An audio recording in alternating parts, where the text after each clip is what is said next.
एक बार की बात है, एक गांव में रमेश और मोहन नाम के दो भाई रहते थे। बड़े भाई का नाम रमेश तथा छोटे भाई का नाम मोहन था। रमेश की शादी हो चुकी थी।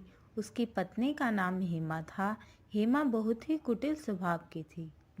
वह हमेशा अपने पति से मोहन की बुराई करती रहती थी, लेकिन मोहन बहुत ही अच्छे स्वभाव का था। वह हमेशा ज़रूरतमंद लोगों की मदद करता था। वह जंगल में रहने वाले एक साधु को रोज़ फल व सब्जियां देने जाता था। एक बार की बात है, गांव में कई महीने तक बारिश न होने के कारण खेतों में सूखा पड़ जाता है, जिसके कारण खेतों में कोई फसल नहीं हो पाती है। फसल न होने के कारण उनके घर में अनाज की तंगी हो जाती है। एक दिन रमेश की पत्नी रमेश से कहती है, हमारे पास अब अधिक अनाज नहीं बचा है, जो था वो खत्म हो चुका है। इतना ही अनाज बचा हुआ है। इतने अनाज में हम तीनों का गुजारा कैसे होगा? दूसरी फसल तैयार होने में अभी कई महीने लग जाएंगे। क्यों ना हम मोहन को अलग कर दें, जिससे हमारा गुजारा आराम से हो जाएगा। फिर रमेश हेमा से कहता है, तुम सही कह रही हो। हमें मोहन को अलग कर देना चाहिए ताकि हम अपना गुजारा कर सकें। फिर वह मोहन को आवाज़ देता है। फिर उसकी पत्नी बताती है, मोहन घर पर नहीं है, वह कहीं बाहर गया है। लेकिन मोहन साधु के पास गया था। जब मोहन घर वापस लौटता है, तब घर पहुंचकर रमेश की पत्नी से कुछ खाने को मांगता है। तब उसकी पत्नी कहती है, आज कुछ खाने को नहीं है। जो अनाज था वो खत्म हो चुका है। अब मैं खाना कहाँ से लाऊं? तब तक वहां रमेश आ जाता है। फिर रमेश मोहन से कहता है, अब अनाज नहीं बचा है और ना ही इस बार फसल हुई है, इसलिए तुम्हें खुद अपने खाने का इंतजाम करना होगा। मैं तुम्हें पुराना वाला खेत देता हूँ, तुम उसमें अपना गुजारा करो। और ये घर भी मैंने बनवाया है, इसलिए तुम यहाँ नहीं रह सकते। रमेश की ये सारी बातें सुनकर मोहन बहुत दुखी हो जाता है और वहां से चला जाता है।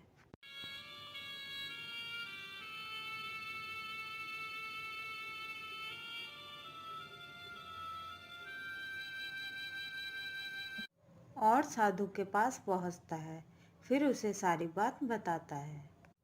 आज के बाद मैं आपके लिए कुछ नहीं ला पाऊँगा, क्योंकि मेरे पास खुद कुछ खाने को नहीं है और मुझे बहुत तेज़ भूख भी लगी है। मोहन की यह बात सुनकर साधु बोलता है, बेटा, तुम चिंता मत करो, मैं तुम्हारे लिए कुछ खाने को लाता हूँ।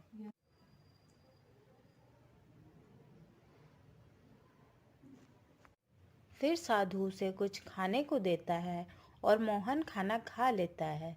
फिर साधु उसे एक जादुई घड़ा देता है और कहता है, बेटा, ये घड़ा लो। तुम इस घड़े के सामने अपनी जो भी इच्छा प्रकट करोगे वह पूरी हो जाएगी। लेकिन याद रखना, अगर इस घड़े के सामने अन्य व्यक्ति ने अपनी इच्छा प्रकट की तो उसकी मृत्यु हो जाएगी।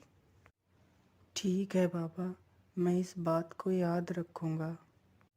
फिर मोहन वहां से घड़ा लेकर अपने खेत के पास पहुंचता है और घड़े से कहता है, हे जादुई घड़े, मेरे लिए एक घर बना दो। फिर घड़े के जादू से उसका बहुत सुंदर घर तैयार हो जाता है। ये देखकर वह बहुत खुश हो जाता है। फिर वह घर के अंदर जाता है।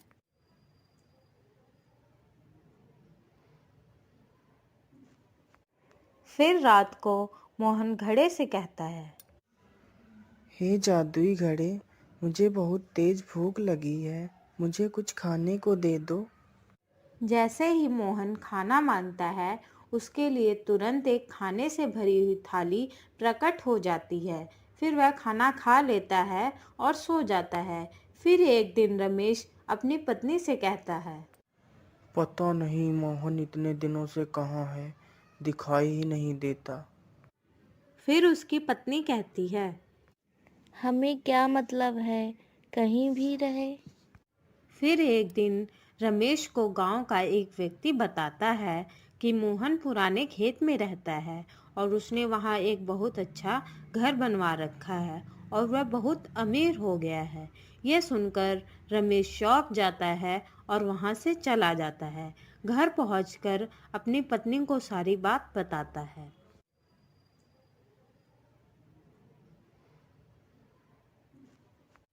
फिर रमेश की पत्नी उसे कहती है, ये कैसे हो सकता है, इतनी जल्दी वो अमीर कैसे हो सकता है।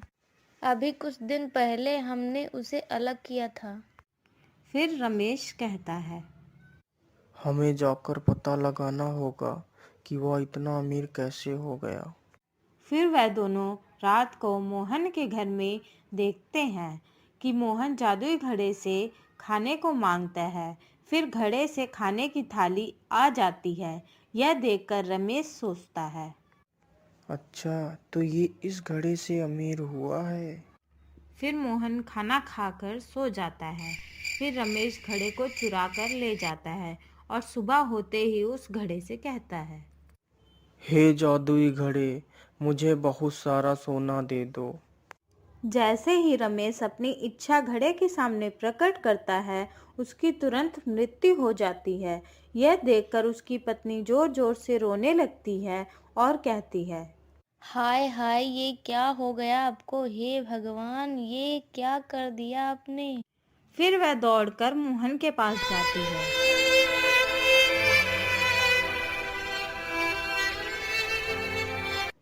मोहन, ओ मोहन, सुनो। फिर मोहन देखता है कि रमेश की पत्नी उसे आवाज दे रही है। तब मोहन उसे पूछता है, क्या हुआ भाभी? मोहन, तुम्हारे भाई को पता नहीं क्या हो गया है। वह यहाँ से तुम्हारा जादुई घड़ा चुरा कर ले गए थे। और जैसे ही उन्होंने जादुई घड़े से अपनी इच्छा प्रकट की, तभी अचानक से वह बेहोश हो गए और जमीन पर गिर गए। यह सुनते ही रमेश दौड़कर साधु के पास जाता है और साधु से सारी बात बताता है। फिर साधु उसे बताता है, जल्दी जाओ बेटा और उस घड़े को अपने हाथों से तोड़ दो। यह सुनकर मोहन दौड़कर वहां पहुंचता है और जल्दी से घड़े को उठाकर जमीन पर पटक देता है, जिससे घड़ा टूट जाता है। घड़े के टूटते ही रमेश जीवित हो जाता है और वह मोहन से कहता है, मोहन, मैंने तुम्हें घर से बेघर कर दिया,